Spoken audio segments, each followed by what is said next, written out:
Now, in this video, I'm going to give you a glimpse into the first draft of my new musical, with some excerpts to show how I'm building dialogue and scenes. You know, when I grew up, I shan't need a husband. You take that back. No, I should want to be a doctor. Oh, don't be silly. A girl doctor's called a nurse. Hi, I'm Scott. You're watching Inside Musicals, the channel for all things musical theatre.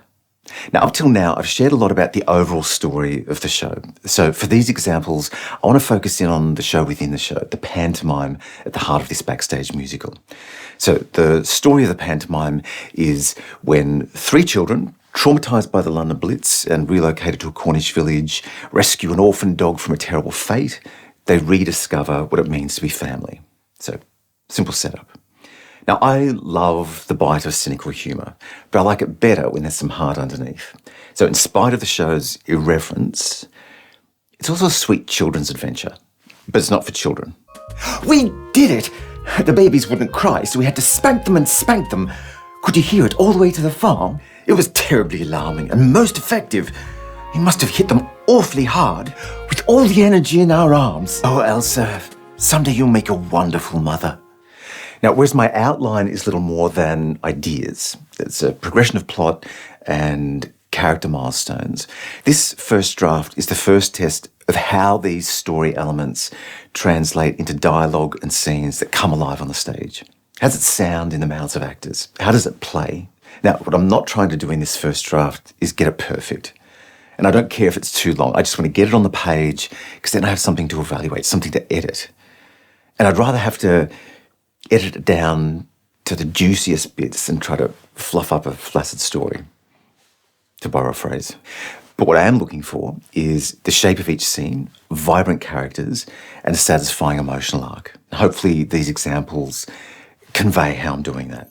Now, within each scene, I'm looking for three things. The first is to start snappy. Now, there's a saying you should get into a scene late and get out early so you're left with the meatiest bits. For example, in scene 2, the children meet a farmer's wife at a bus stop who sets them on an unexpected path. Now, I could start with characters introducing their names and other banal chatter. Oh, hello, my name is such and such. This is my sister. This is my other sister. We're going to the village. Is this the bus stop?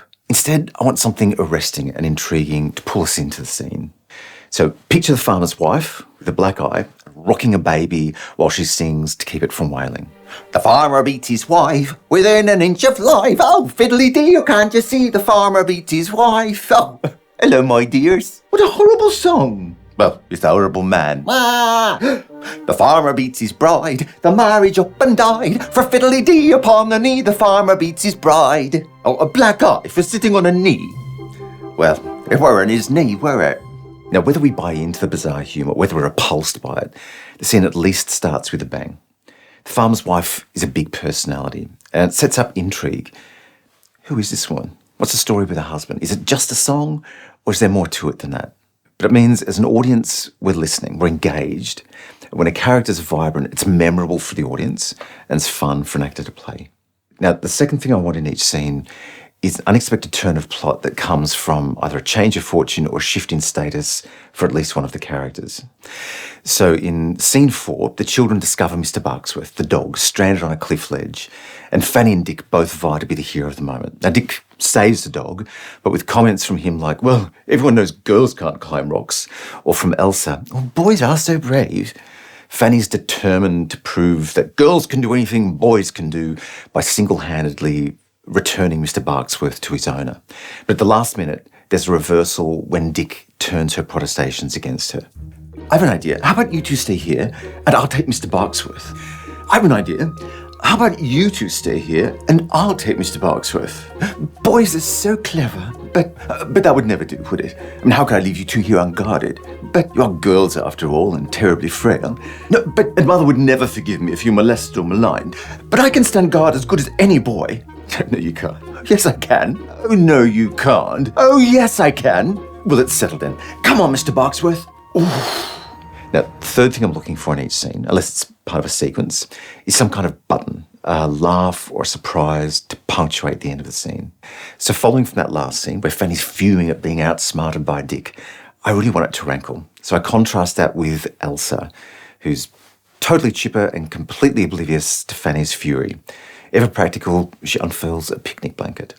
Well, I suppose we'll be wanting 11s. Shall I be mother? Ooh. That's not a big thing. I don't need to even call it a joke. But the lightness of Elsa's domesticity is just one more irritant to drive home Fanny's fury and cap off the scene. Now, I've mentioned my penchant for irreverent humour. This show's a comedy and it's broad. So sometimes I'll create a comedy bit in the dialogue.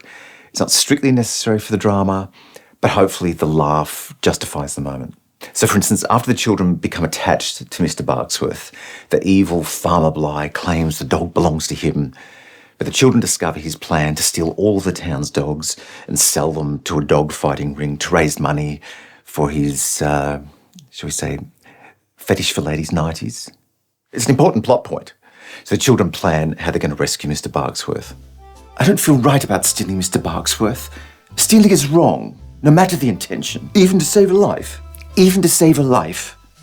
Besides, if Farmer Bligh were to catch us, he'd surely finger us for the crime. That is, if little Miss Pretty Shoes here doesn't finger us first. That's unfair, Fanny. I would never finger you. Yes, but you'd finger Dick. Now listen here, no one's fingering anyone. Not my proudest moment, but it gives me a chuckle. And look, at the moment, the show has an audience of one, and that's me.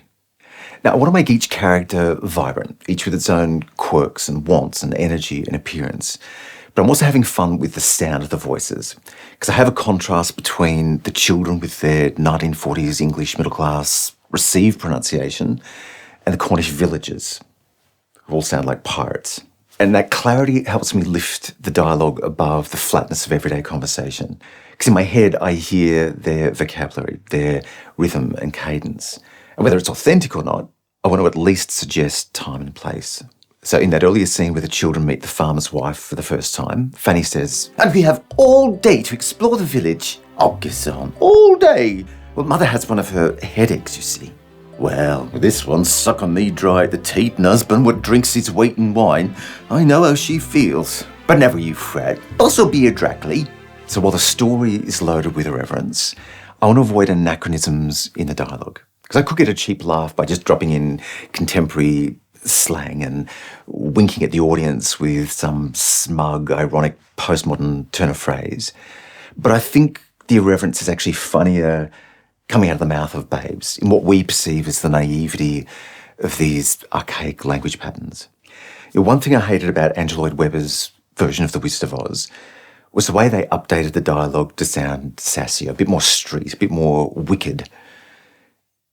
Because in the process it lost its sincerity. And that sincerity is why the film continues to appeal to new audiences.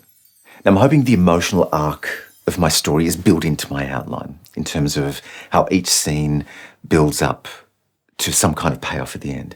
But while I'm writing, I'm also looking for moments of humanity within each scene. Moments of compassion or conscience or even hurtfulness. Something characters do to each other that says something about who they are and how they grow. Because I think that's where audiences connect with characters. Now, there's a saying, characters only reveal themselves under pressure, because anyone can be nice or reasonable when things are going well. But under pressure, I want to see what these characters are made of, how they either rise above or succumb to their worst failings. As the main character, Dick undergoes perhaps the biggest transformation. At the beginning, he's emotionally detached. His words are cold and cruel. And when Mother has one of her headaches, he says, "Just like a girl to cry on her birthday." Or when they first discover Mr. Barksworth, he says, "It's just a stupid dog. What do I care?" But as his sisters and Mr. Barksworth face increased danger, his actions show that he cares. So on reflection, we realise that his thoughtlessness at the beginning was a misguided cover-up of his own emotional immaturity or turmoil. And so we feel for him. But whereas Dick overcomes his biggest flaw, the hallmark of either a tragic hero or a villain, in this case Farmer Bligh, is that they can't overcome their biggest flaw. That's their downfall. There could be a way out, but for that flaw. So that gives me an essential element I must include in the climactic scene with Farmer Bligh. Now, one advantage of working from an outline is that I know what needs to happen in each scene. So if I ever get stuck because I haven't figured out how I want it to unfold, I can move on to the next scene knowing that I can come back to it. Because the next scene is not dependent on me finishing the one before. And for those difficult scenes, sometimes I'll write a placeholder for it, like the most obvious artless version of the scene, knowing that I can revisit it without upsetting the rest of the story. So for instance, when the children first meet Farmer Bligh, my placeholder version started with, "Oi, what are you doing in my field? We're on our way to the village." "We'll see about that. Now get off of my land." But it's a right of way." Kind of banal. But the revised version starts with, "Thought you could spy on me. We're on our way to the spill my secrets to the whole village. We're simply passing. Laugh at old Farmer Bligh and his curious ways. I'll teach you to nosy where it's not wanted." So the second version's more evocative. The farmer's more active. And his paranoia suggests that maybe there are secrets worth covering up. I use a similar technique with dialogue, because sometimes I want the perfect line and I can't move on till I've found it. So it's just not coming. I'll often just write a placeholder note for myself about the function of the line. Come up with a perfect punchline, come up with a perfect comeback, come up with a colloquial turn of phrase that means such and such, and it helps me move on. Now, so far I've only written 5 songs for this first draft. Parts of the opening number, The Farmer Beats His Wife, Wouldn't You Like to Do It Like a Dog, Ignore Your Feelings, and Mothers Spank Your Babies. So I know ultimately some of the dialogue, some of the scenes are going to be replaced by songs. And it's another reason why I can't be too precious about this first draft being perfect. But once I finish the draft, I think my next step is probably just a down and dirty round table read through of the script, even if I haven't finished all the songs. And because I'm writing book, music and lyrics myself, I don't have a collaborator to bounce off. But it's important to hear how the characters come to life, how the jokes land, whether the story makes sense, whether it's interesting, and how it ebbs and flows. And a read-through is a better indicator of how it's going to play on the stage than me just reading through it like a piece of literature. But I'll keep you posted on that. Now, if you're writing something, let me know how you manage in your first draft. But for now, thank you so much for watching. I do love you. And get out there. Be brilliant.